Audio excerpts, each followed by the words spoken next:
The Johnski is a YouTube channel run by and run for people over the age of 13. People under the age of 13 should click off of this video right now, or watch with a parent or guardian. Viewer discretion is advised.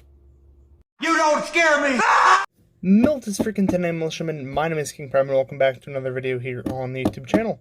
Today we're going to be taking a look at one of the new Star Wars The Vintage Collection figures, that being the Star Wars The Vintage Collection Din Djarin on Morak from the one episode of The Mandalorian Season 2. I think it was episode 6 or 7 maybe, I'm not sure. Real quick though, before I get a look at the figure, let's take a look at the packaging.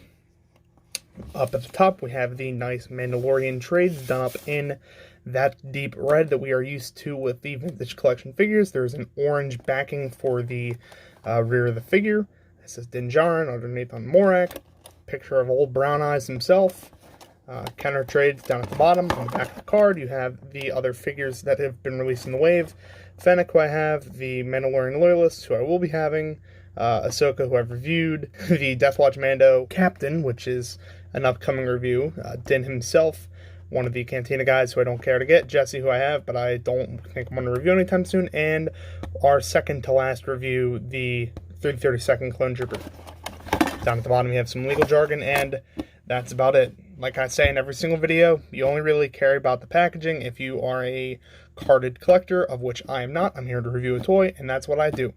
Freeze frame. My good heavens, it's an Irishman!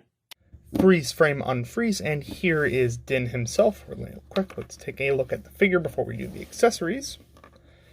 So gonna get in close here. We do have a very, from some angles, a very accurate likeness to Pedro Pascal. On my copy of the figure, though, it kind of looks like he's looking left. It really only appears that way in real life. I'm sure on the camera it looks fine, but just something's off about this in real life. I can't really put my finger on it, but it does look like Pedro Pascal, especially in the show. This is a dead ringer. The photoreal technology is always fantastic on these Vintage Collection figures. On the armor, there's a little bit of scuffing that you can see, picked out in some darker grays. They really catch the light well, but you can't really see them head on. Well, maybe a little bit. This is even on some of the red striping on the armor. Down at the bottom, we have these sort of dark khaki, tan, and brown fatigues that an Imperial soldier would wear. He has a dark brown belt with the belt boxes on them done in the same color as the armor pieces. On the back, it's pretty plain. There's some detail on there for his backpack. There's his holster for his pistol, his SC-14C. I think it's an SC-14A, I'm not sure. The pistol that he comes with. He has some shin armor that are wrapped around some brown jack boots. And there's his feet for all you weirdos, which are actually kind of covered in a sort of dirt, like he's been walking around through some shale or some other dry land. The detailing is very good on this figure. However, as I said with the Migs Mayfeld figure, it's not the best when it comes to articulation, and I'll tell you why. So, of course, we do have a dumbbell joint here at the head, which means we can get Din to do the but not very well. This is one other thing that I've come to notice. You actually cannot swap out the heads on the figure here. I will bring in my Din Djarin figure, the one that does have the removable head, and I will put this head in the hole there. The peg is actually too small, so it will not peg into the neck hole. So it just will not work. You can sort of get it to rest there, but yeah, it doesn't stay, which is unfortunate. I wish it would have used the same hole, but the head that they use for that Din Djarin figure, the Mandalorian Din Djarin figure, it's just a little bit bigger. And so if this head will not fit that figure, and that figure's head will not fit this figure, and you especially cannot fit this helmet on that figure's head. So it's unfortunate. You know, there's no cross compatibility here. I'm sure that was a feature sacrificed so that you could have this removable helmet, which is, again, I spoke briefly in my Axe Wolves video about why I don't like this removable helmet system anymore. It's just annoying. Anyway, continuing on, we do have a pretty decent outward range of motion at the shoulder, as well as a full 360. You do have a relatively good elbow bend. It only bends slightly beyond 90 degrees. You have an in and out wrist joint at the left hand, and you have an up and down at the right. So you do have the two different kinds of hand articulation, or wrist articulation, I should say. You do have a pretty good ab crunch, so Din can do his reps. That's all good. He doesn't actually have anything at the waist proper, just at the abs, which is unfortunate. He does have the old, and mind the angle here, the old style of hinged hips, which are annoying, so you have to rotate them out, rotate the thigh at the upper thigh cut, and then bend the knee down if you want to get it bent. But even then, this figure has such a piss poor bottom half that you can really not get any dynamic poses with this thing other than just sitting, which is crappy. I hate the way that these Shore Trooper molded figures work. Like I just said, of course, there is an upper thigh cut right there, so you can technically, in theory, get a swivel there.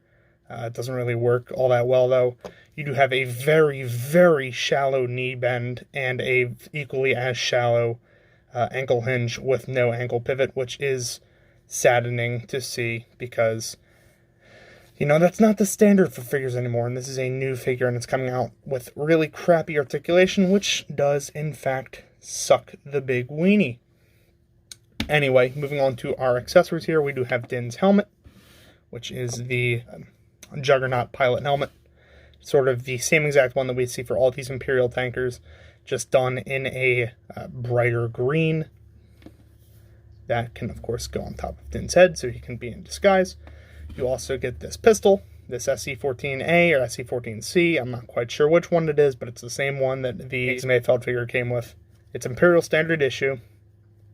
And that can fit in his hand, so he can blast his way out of the facility on Morak, or you can have him put it in his holster. If it'll go in, there we go, and it'll just rest there.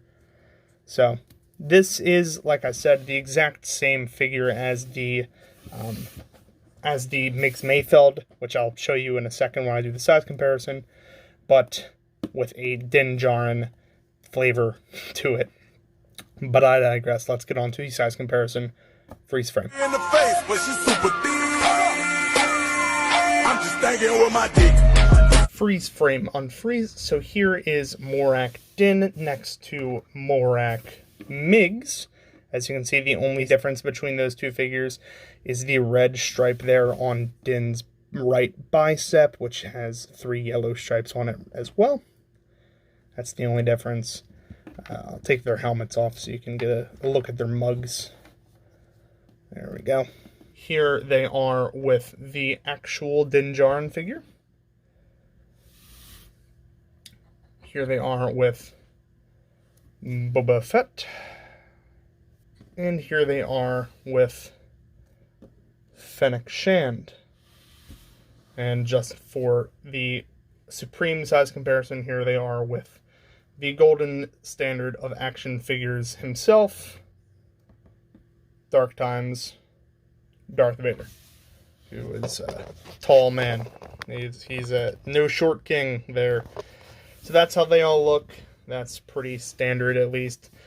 Let's get on to the final thoughts. Freeze frame.